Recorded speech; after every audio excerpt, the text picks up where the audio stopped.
Hello students, class 11 सभी को नमस्कार। तो ये बॉडी फ्लूइड्स एंड सर्कुलेशन वाले चैप्टर में हमारा थर्ड लेक्चर है ये। तो ब्लड जो है हमने इसमें पढ़ा था कि भाई ब्लड किस पर, इसमें हमारे जैसे कि फ्लूइड के बारे में पढ़ेंगे हम इसमें इस चैप्टर में। ब्लड जो है most commonly use body fluid होता है जो हायर ऑर्गेनिज्म के अंदर पाया जाता है इंक्लूडिंग ह्यूमन बींग। ठीक है। तो अनदर इसके अलावा और भी बॉडी फ्लूइड होता है जैसे कि लिम्फ होता है जो कुछ सब्सटेंस जैसे न्यूट्रिएंट्स वगैरह को ट्रांसफर करने में हेल्प करता है। ठीक है। तो बॉडी फ्लूइड्स जो हैं, एक्चुअल में बॉडी फ्लूइड्स जो हैं वो कितने होते हैं हमारे अंदर के।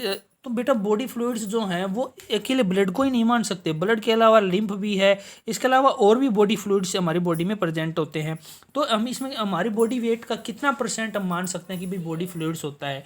तो अकेला ब्लड को मत मानना, इसमें सभी बॉडी फ्लूइड्स आएंगे जितने भी उसके अंदर लिक्विड पाए जाते हैं। लिक्विड जितने आपकी बॉडी के अंदर होंगे उन सभी को हम बॉडी फ्लूइड्स बोलते हैं।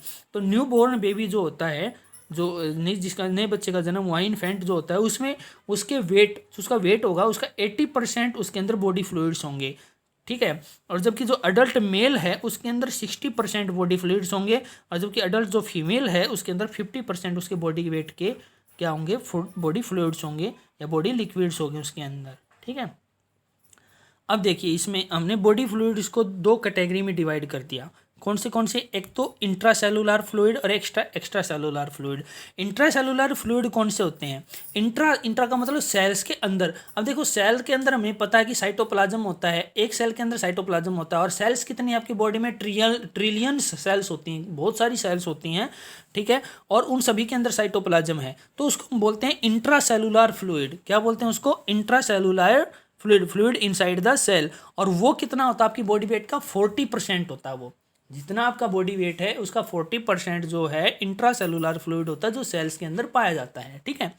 फिर एक्स्ट्रा सेलुलर फ्लूइड जो सेल्स के बाहर हो, जो सेल्स के बाहर हो उसको एक्स्ट्रा सेलुलर फ्लूइड बोलेंगे, और इसको दो कैटेगरी में डिवाइड करिए हमने। ठीक है। एक तो इंटरस्टिशियल फ्लूइड। अब इंटरस्टिशियल फ्लूइड कौन सा होता है? देखो जो टिश्यू है, हमें पता है कि सेल मिलकर टिश्यू बनाएंगी।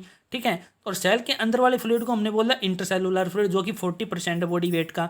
जबकि जो इंटरस्टिशियल फ्लूइड है, अब जो टिश्यू है वो भी एक फ्लूइड में एम्बेडेड होते हैं, फ्लूइड में सिचुएटेड होते हैं, और उस फ्लूइड को हम बोलते हैं इंटरस्टिशियल फ्लूइड। मतलब ये सेल और एक दो सेल, मान लो एक सेल और दूसरे सेल के बीच में जो फ्लूइड होगा उसको इंटरस्टिशियल फ्लूइड बोलेंगे। फ्लूइड बिटवीन द सेल, वो था फ्लूइड इनसाइड द सेल। ठीक है। ये कितना होगा? 15% ऑफ बॉडी वेट। तो कितना हो गया? 40 और 50, 55% हो गया बॉडी वेट का। अब जो अगला फ्लूइड है वो 5% कौन सा है? वो है ब्लड, प्लाज्मा और लिम्फ। जो इन दोनों को मिला के टोटल कितना बन गया? 5% बॉडी वेट का। ठीक है। अब आप सोच रहे हो कि सर हमारे अंदर 5 लीटर तो वैसे भी ब्लड होता है, तो फिर वो बॉडी वेट का कैसे हो गया 5%? ठीक है। तो वो हम देखते हैं। देखो क्या है इसमें।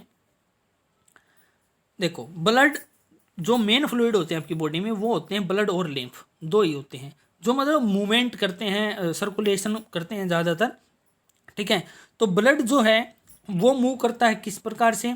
वो देखो एक तरफ तो डीऑक्सीजनेटेड ब्लड लेके जाता है, दूसरी तरफ ऑक्सीजनेटेड ब्लड लेके आता है वो। ठीक है। फिर लिम्फ जो है वो किस में फ्लूइड फ्लो करता है? लिम्फेटिक कैपिलरी में। ठीक है। वो इंटरस्टिशियल फ्लूइड, और फिर देखो इंटरस्टिशियल फ्लूइड भी दिखा रखा है इसने, सेल्स के बीच में होता है ये। ठीक है। और सेल्स के अंदर वाला इंट्रासेलुलर फ्लूइड। तो इसमें जो है लिम्फ जो है लिम्फेटिक कैपिलरी में छोटी छोटी कैपिलरीज होती हैं उनके अंदर फ्लो करता है। तो ये ट्रांसपोर्टर होते हैं दोनों, मतलब मटेरियल को ट्रांसपोर्ट करने के लिए होते हैं दोनों फ्लूइड जो मेन होते हैं आपकी बॉडी फ्लूइड, ब्लड और लिम्फ। अब इसमें आपकी बॉडी में दो तरह की सर्कुलेशन होती है बेटा।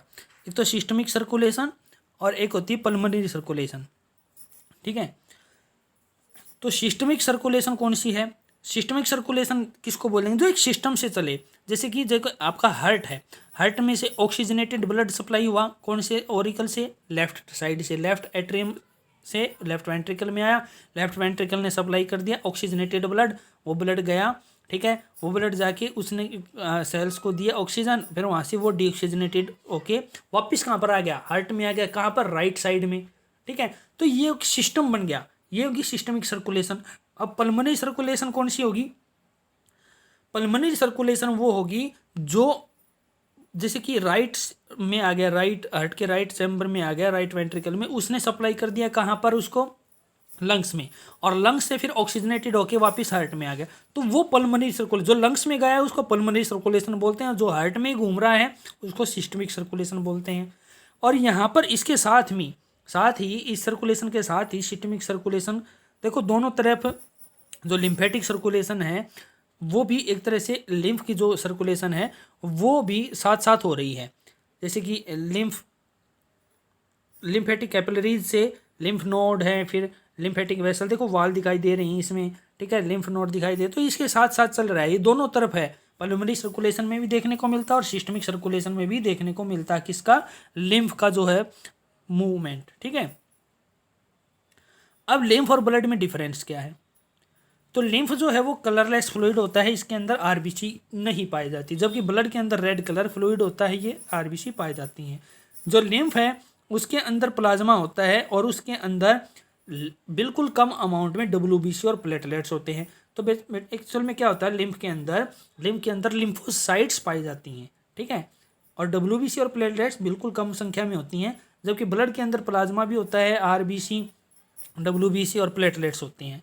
फिर लिम्फ का काम क्या होता है कि बॉडी की सुरक्षा करना, बैक्टीरिया वगैरह से, डिजीज से सुरक्षा करना, इम्यून सिस्टम को स्ट्रॉन्ग बनाना, हमारी बीमारी से लड़ने की जो क्षमता उसको बढ़ाना लिम्फ का काम होता है।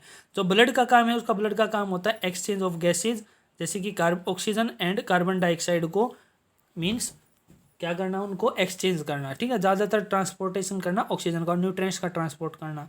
फिर लिम्फ जो है उसके अंदर प्रोटीन नहीं पाए जाती, तो बिल्कुल कलरलेस फ्लूइड हो गया वो, ठीक है, जबकि जो ब्लड का प्लाज्मा है उसके अंदर प्रोटीन और कैल्शियम होते हैं, ठीक है, ये चीज़ें पाई जाती हैं।